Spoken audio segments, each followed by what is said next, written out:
its nuclear program, marking a significant acceleration in the already tense relations with the United States.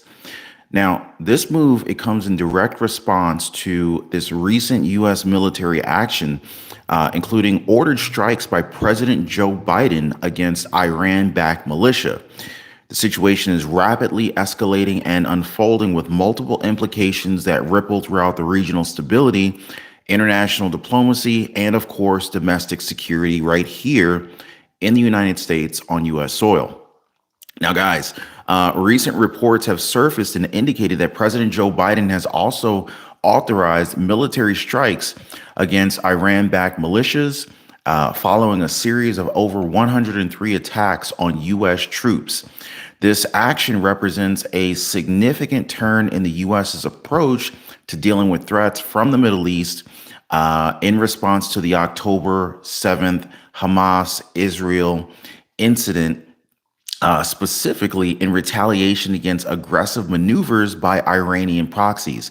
Now, guys, we're hearing more and more reports that these actions could lead to a World War III situation. In fact, we've also heard from former President Donald Trump multiple times in recent news saying that he is the only person. Donald Trump is saying that he is the only person that could prevent a World War III situation. Now, if you guys believe that, go ahead and type in Trump in the comment section down below. If you think that Biden could prevent a World War III situation, comment Biden in the comment section down below. Now, in a tit-for-tat response, Iran has declared an acceleration of its nuclear weapons program, signaling a worrisome increase in the already fraught tensions between Tehran and Washington, D.C.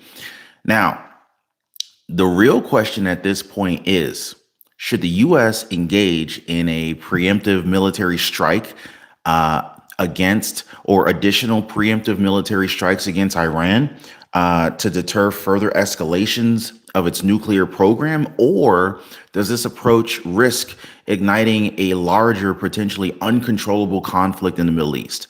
What do you guys think on that one? By the way, if you're able to see and hear me okay, just drop me a quick comment. Let me know if you're able to see and hear me okay. We are live at this point. We got a lot of people saying that Trump would be able to prevent a World War III situation in the comments.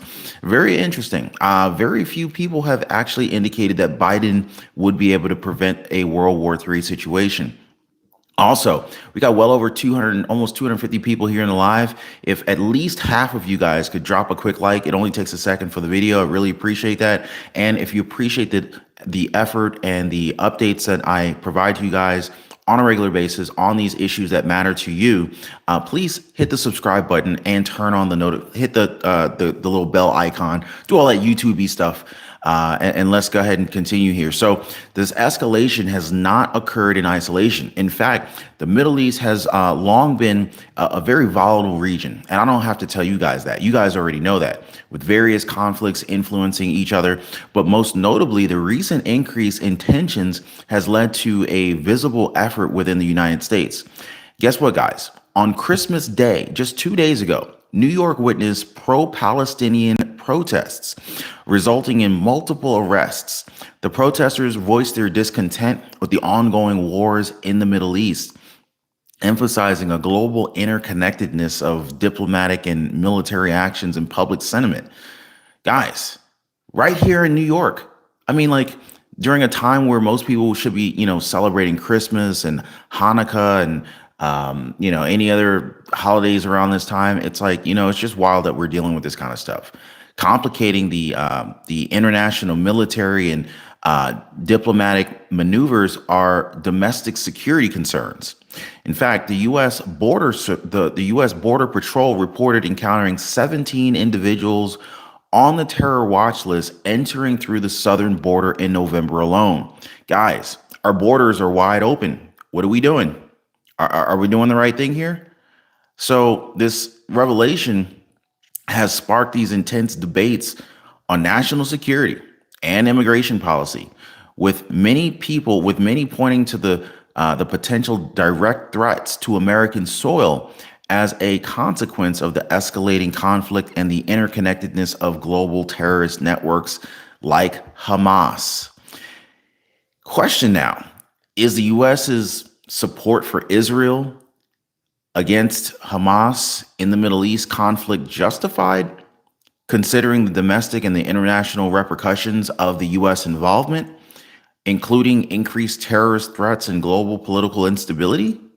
I mean, that's my question for you guys. Now, as the situation unfolds, media outlets have been quick to uncover the developments, providing live updates, expert analyses, and these articles on the potential implications of the rising tensions. Public engagement with these individuals and these developments is crucial, as understanding and reacting to these incidents can shape future policy and public opinion. Now, amidst this, there's a notable push toward ensuring reliable communication, especially in an era where cyber threats are increasingly prevalent, affecting both dissemination of information and also reception. Not to mention our infrastructure, U.S. infrastructure, water systems, electrical grid systems, power grids.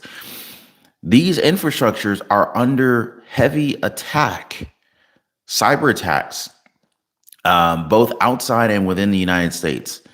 And it's alarming. Again, on Christmas Day, tensions in New York escalated as hundreds of pro-Palestinian protesters clashed with New York City police. The NYPD responded to the unrest, and the potential threat escalated to a level 3 alert level. The incident serves as a stark reminder of the domestic repercussions of our foreign policy, not to mention our international conflicts.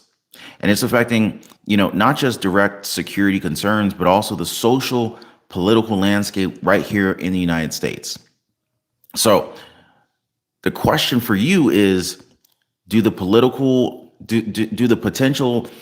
benefits, do the potential security benefits of increased surveillance and border control in response to these threats justify the potential infringement of personal freedoms and rights? Or is there a better way to balance security and liberty? Do you feel safe here in the United States, in America? Do you feel like our guns should be taken away from us? Or do you feel more compelled to ensure that you are armed and able to protect you and your family, in the event that things were to go south? I'm gonna just go ahead and ask you guys that. Now, the United Nations has reported a troubling increase in Iran's production of near weapon grade uranium. Okay, what are they using uranium? What are they using uranium for, guys? Y'all already know what's up, right? This is marking a significant shift in the country's nuclear posture. In fact, this development is particularly concerning as it clearly signifies a potential collapse of the already fragile diplomatic efforts that are being aimed at curbing Iran's nuclear ambitions, right? So this acceleration is a very calculated move by Tehran. It's very likely to bolster its position in regional conflicts and its standing against Western posture, specifically from the U.S. and its allies.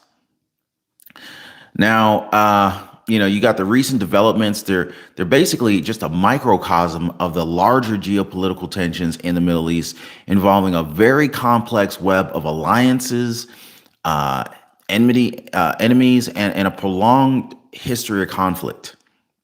So we're on the cusp of something big and certainly alarming. By the way, if you haven't already hit the like button for the video, if you appreciate the research that goes into these videos, just hit the like button. It literally just takes a second. I really appreciate the support, you guys. So analysts, policymakers, they're all faced with these delicate tasks of navigating these very treacherous waters, so to speak, for lack of a better term, seeking to de-escalate the situation, meanwhile maintaining strategic and security interests. Not to mention they're trying to get that vote. Presidential election 2024 is coming up. So they don't want to put themselves in a bad situation, because at the end of the day, the only thing that really matters to some of these politicians is to get reelected. And if you disagree with me, definitely let me know in the comments. But do you really feel better off with the administration that we have? Do you feel more confident with a future administration?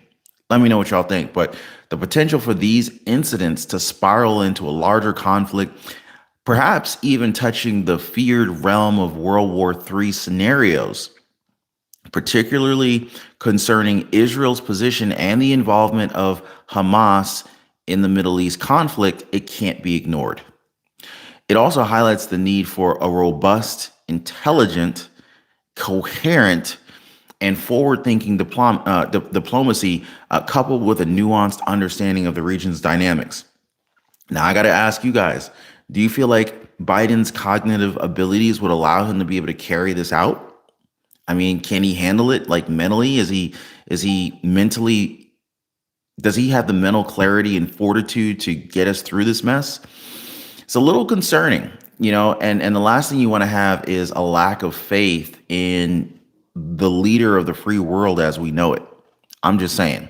And in light of these very serious developments, it's more important than ever for the public to stay informed and to stay engaged. So that's why I want to just thank you guys for always hitting the like button for the videos. Thank you for having your notification bells turned on and checking out the videos when I release them. And also understanding the intricacies of these international events, it definitely goes way beyond just news consumption. It's about actively participating in the discourse, questioning the current narratives that they're pushing on us from mainstream media, and also understanding the potential impact on both the global stage and our individual lives. So, media literacy and critical engagement, they're key as this situation continues to evolve. So, as we witness these unfolding events between the United States and Iran, not to mention the Ukraine, Russia, Taiwan, China, Hamas, alongside the broader implications for the Middle East and global security, the need for careful analysis, diplomatic finesse, and strategic planning becomes even more apparent. The acceleration of Iran's nuclear program in response to the U.S. military strikes is a stark reminder just how fragile the state of our international relationships are and the ease with which regional conflicts can escalate into global crises. I hope you guys are prepared. I'm going to see you guys on the next one.